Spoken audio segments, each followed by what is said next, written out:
osh yemoqchisiz o'rtoqlar bilan. Xo'p, shariat o'rtoqlar bilan o'tirishni yaxshi maqtaydi nabaru.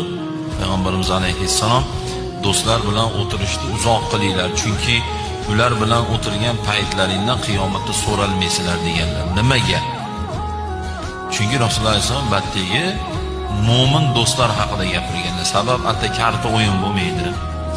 Boy kambag'al ajratilmaydi bu joyda. Hamma teng huquqli bo'ladi. O'tirilganda normalni yo puldan gapiriladi yo savobdan gapiriladi. Shunaqangi do'stlar bilan uzoq o'tiringlar.